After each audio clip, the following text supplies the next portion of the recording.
ఏం చేస్తుంటారా? నేను టైలర్ నాన్న. ఓకే. ఎలా ఉంది ఇప్పుడు చంద్రబాబు ముఖ్యమంత్రిగా ఉన్నారు కదా, ఎలా పనిచేస్తున్నారు? మొత్తం అంతా బాగుందండి.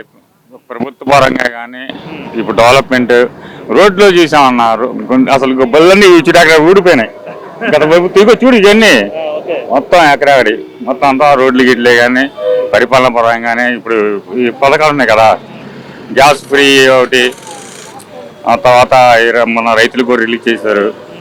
తర్వాత రేపు కొత్త విద్యా సంవత్సరం నుంచి అమ్మఒడి ఇలాంటివన్నీ మరి సూపర్ 60 పథకాల్లో ఒకటో రెండు మిగిలినాయి. ఇవి కూడా రేపు ఇంకొక నెల. ప్రభుత్వం ఎట్లా ఉండేదన్న?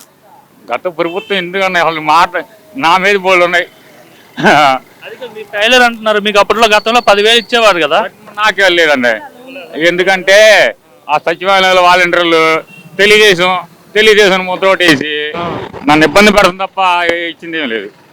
అనేవారు కదన్నా, జగన్ వచ్చే ముందు జగన్ వస్తే కులం చూడడం, ప్రాంతం చూడడం, రాజకీయం చూడడం, మతం చూడడం. మొత్తం చూసింది అయ్యే చూశాడు. నేను 2018లో 50,000 కట్టాడు ఎక్కువ అవసరానికి ప్రధానమంత్రి ఆవాస్ యోజన. అసలు ఇవ్వనంటే ఇవ్వనని వేసాడు. అసలు ఇవ్వను ప్లస్ అది క్యాన్సిల్ చేసుకుంటే కానీ నేను స్థలం ఇవ్వనని. అది ఇది ఇవ్వాల 50,000 2018లో కట్టా. ఇప్పుడు 6వ సంవత్సరం. ఇప్పుడు వీళ్ళు మొన్న అడిగా బోండమ్మ గారు మాకు ఎమ్మెల్యే అడిగితే ఆ కాగితాలు చూపించి అడిగితే రేపు 6 నెలలకెళ్ళి ఇస్తామమ్మా అనేసి. బాగుందా? అన్నా క్యాంటీన్ ఓపెన్ చేశారు. అన్నా క్యాంటీన్ 5 రూపాయలకి మంచిగా భోజనం జరుగుతుంది. ఇప్పుడు చెప్పిన మన గ్యాస్ మాకేం పడ్డాయన్నా, మా బజార్లు మొత్తం డబ్బులు పడ్డాయి గ్యాస్ డబ్బులు. జగన్ వాళ్ళు కావచ్చు, వైసీపీ వాళ్ళు కావచ్చు అంటున్నారు కదా, ఈ ప్రభుత్వం వచ్చిన తర్వాత ఏం బాగాలేదు, ప్రజలంతా ఇబ్బంది పడిపోతున్నారు, జగన్ హయాంలోనే బాగుండేదని. ఆయన ఒక మబ్బులో బతుకుతున్నాడు. వాళ్ళ మాటలు అనవసరం. అసలు ఆ ట్రాఫిక్ అనవసరం. ఆ జగన్ వైసీపీ పార్టీ వాళ్ళే కానీ ఆ జగన్ ఆయన ఒక మబ్బులో బతికేస్తున్నాడు. ఆయన ఇంకా మబ్బు వెళ్ళాలి. సార్ మీ పేరండి? నా పేరు బాలసుబ్రహ్మణ్యం. ఏం చేస్తుంటారండి? నేను సివిల్ ఇంజనీర్ని. రీసెంట్గా పోసాని కృష్ణమూర్తి ఐడియా ఉంది కదా, అతను అరెస్ట్ చేశారు పోలీసులు. ఎలా చూస్తారు ఆయన అరెస్ట్ని? ఎందుకంటే వీళ్ళు ఏమంటున్నారంటే రాష్ట్రంలో రెడ్ బుక్ రాజ్యాంగం నడుస్తుంది, లోకేష్ రాజ్యాంగం నడుస్తుంది, అందుకే ఈ విధంగా అక్రమ కేసులు పెట్టి అరెస్ట్ చేస్తున్నారని వైసీపీ వాళ్ళు అంటున్నారు. ఈ ప్రభుత్వం వాళ్ళు ఏమంటున్నారు, చట్టం తన పని తాను చేసుకుపోతుందని వీళ్ళు అన్నారు. ఒక కామన్ మ్యాన్గా మీరేమనుకున్నారు? ఏమంటే ఒకళ్ళ గురించి ఒకళ్ళు విమర్శించుకోకూడదు, దుర్భాషలు ఆడకూడదు. అది మానవ నైజం కాదు. దానికి ఎవరైనా దాన్ని ఇది అంటే ఒప్పుకోరు. అది కరెక్టా అంటారు? కరెక్టే. మరి దుర్భాషలు ఆడకూడదు. చాలా మంది వైసీపీ నాయకులు ఇలా అరెస్ట్ చేస్తున్నారు కదా, వాళ్ళంతా కూడా ఈ విధంగా మాట్లాడారు అంటారు. గతంలో ఎలా ఉండేదండి అసలు వైసీపీ నాయకులు మాట తీరు ఎలా ఉండేది గత 5 ఏళ్ళు? ఏమంటే ఒకళ్ళ నుంచి ఒకళ్ళు 5 సంవత్సరాలు విమర్శించుకోవడం సరిపోతుంది, కానీ మిగతా ఏమీ కనపట్టలేదు నాకైతే. పేరండి? నా పేరు శాస్త్రి. ఏం చేస్తుంటారండి? నేను రిటైర్ అయిపోయానండి. విశాఖపట్నం స్టీల్ ప్లాంట్లో ఉద్యోగం చేసి రిటైర్ అయ్యాను. ఓకే సార్, ఇప్పుడు మరి రీసెంట్గా పాలిటిక్స్ న్యూస్ టీవీ చూస్తుంటారా? బ్రహ్మాండంగా చూస్తుంటారు. రీసెంట్గా పోసాని కృష్ణమూర్తి ఐడియా ఉందండి మీకు? సినిమాలో ఆయన అరెస్ట్ చేశారండి.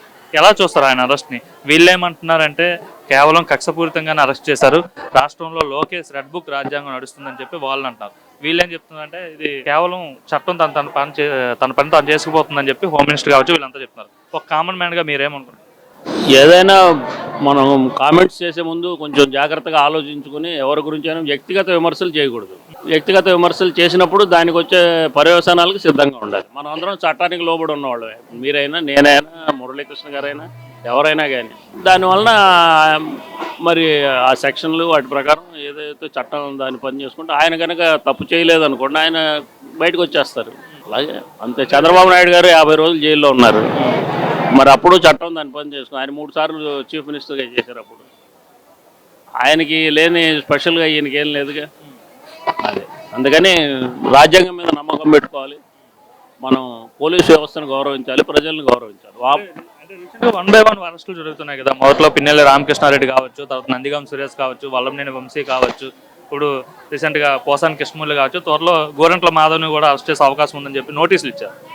అవన్నీ మనకి పొలిటికల్గా అంత కామెంట్ చేసే ఇది చూస్తుంటే ఒక ఏమనిపిస్తుంది అంటే వాళ్ళు గతంలో తప్పులు చేశారు కాబట్టి చట్టం తన పని చేసిపోతుంది అనుకుంటున్నారా? లేదండి. కామన్ మ్యాన్గా మనకు కావాల్సింది ఏంటి, మనకి లా అండ్ ఆర్డర్ పర్ఫెక్ట్గా ఉండాలి, ప్రజలకు నిత్యావసర వస్తువులు అవి దొరకాలి. ఎలక్ట్ చేసుకున్న గవర్నమెంట్ వాళ్ళ మేనిఫెస్టోని ఇంప్లిమెంట్ చేయాలి. ఎలా అనిపిస్తున్నారు ఇప్పుడు చంద్రబాబు గారు పనితీరు చూస్తున్నారు కదా, ఈ గవర్నమెంట్ వర్కింగ్ ఎలా ఉంది ప్రజలకి? ఆయన ప్రయత్నం చేస్తున్నారు, పర్వాలేదు. కూటమి ప్రభుత్వం కదా, వాళ్ళల్లో కొంత చిత్తశుద్ధి కనపడుతోంది. దానివల్ల మనకి ఉపయోగంగానే ఉంటుంది అనిపిస్తుంది. గతానికి ఇప్పటికి తేడా ఏంటండి? గత పరిపాలన 5 ఏళ్ళు చూసారు, ఇప్పుడు ఒక 8 నెలలు అవుతుంది. సో కంపేర్ చేసుకుంటాం కదా, ఎలా అనిపిస్తుంది గతానికి ఇప్పటికి? ఇప్పుడు బాగుందండి. ఇప్పుడు కొంచెం మనకి క్యాపిటల్ అనేది ఒక డెసిషన్ వచ్చింది. తర్వాత మనకి ఒక చీఫ్ మినిస్టర్ రెస్పాన్సిబుల్గా మాట్లాడుతున్నారు. ఎక్కడికి వెళ్ళినా ఆయన నేను బాధ్యత తీసుకుంటాను, గవర్నమెంట్తో మాట్లాడతాను. ఆయన మెయిన్గా ఇప్పుడు ఏంటంటే సెంటర్లో డిసైడింగ్ పొజిషన్లో ఉన్నారు. ఈ 5 ఏళ్ళు మనకు బాగుంటుంది. అంటే ఈ రాజధాని అమరావతి కావచ్చు, పోలవరం కావచ్చు, పూర్తి చేస్తారని నమ్మకం ఉందండి మీకు చంద్రబాబు పైన? తప్పకుండా పూర్తి చేయడానికి పూర్తి కృషి చేస్తారు, జరుగుతాయి. గతంలో పోలవరం పూర్తి కాకపోవడం కారణం ఏమనుకుంటున్నారండి గత ప్రభుత్వ హయాంలో? మన రాష్ట్రం కొత్తగా ఏర్పడిందండి. కొత్తగా ఏర్పడిన రాష్ట్రానికి నిధులు కావాలి, ఇండస్ట్రీస్ కావాలి. మనం హడావిడిగా పరిగెత్తుకుని వచ్చేసాం హైదరాబాద్ను వదిలేసి. అసలు విభజన జరగటమే మనకి అన్యాయంగా జరిగింది. ఆంధ్రప్రదేశ్కి అన్యాయంగా విభజన జరిగినప్పుడు మనకి న్యాయం ఎట్లా జరుగుతుంది? మన ఇంట్లో 2 అన్నదమ్ములు విడిపోయాం, ఒక తమ్ముడికి ఏమి రాలేదు. అక్కడ హైదరాబాదు ఆర్థిక వనరులు అన్నీ వచ్చినాయి. మన ప్రాజెక్ట్స్ ఎట్లా ముందుకెళ్తాయి? మనకి ఐటీ ఇండస్ట్రీ లేదు, వేరే ఇండస్ట్రీస్ కూడా ఏం లేవు, నిరుద్యోగాలు ఉన్నాయి. వీటన్నిటిని దృష్టిలో పెట్టుకుని మనం రాజ్యం అంటే మన స్టేట్ మనం మనం విడిపోదామని అడగలేదు, మనం విడగొట్టారు. దానివల్ల మనకి నష్టమే జరిగింది. ఇప్పుడు మరి కంపెనీస్ వస్తాయంటారా? రాష్ట్రం బాగా అభివృద్ధి అవుతుంది అంటారా చంద్రబాబు హయాంలో? ఇప్పుడు హైదరాబాద్ అభివృద్ధి జరగడానికి 400 ఏళ్ళు పట్టింది. విజయవాడ కూడా ఇంకొక 200 ఏళ్ళలో అప్పుడు తర్వాత మన ఇద్దరం ఉంటే ఇంటర్వ్యూ చేసి మనం చెప్పొచ్చు. మన కోసం కాకుండా మన ఫ్యూచర్ తరాల వాళ్ళ కోసం ఫ్యూచర్ తప్పకుండా. ఎందుకంటే భారతదేశం ఒక అభివృద్ధి చెందుతున్న దేశం కదా, మనం అతిపెద్ద ఆర్థిక వ్యవస్థగా వెళ్ళబోతున్నాం. 5 ట్రిలియన్ ఎకానమీకి మన ముందు 4 దేశాలే ఉన్నాయి. మనం జాగ్రత్తగా మనం చిత్తశుద్ధితో పనిచేస్తే మన రాజ్యాంగ విధానాలు అందరూ కలిసి ఉండాలి.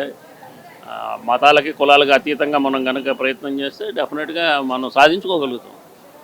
మన దేశంలో యువత ఎక్కువ ఉంది, మనకి మ్యాన్ పవర్ ఎక్కువ. సహజంగా ఇప్పుడు ఉన్న యువతకి పని కల్పిస్తే వాళ్ళు చేయలేనిది ఏమని చెప్పండి? చేయగలరు, అన్నీ చేయగలరు.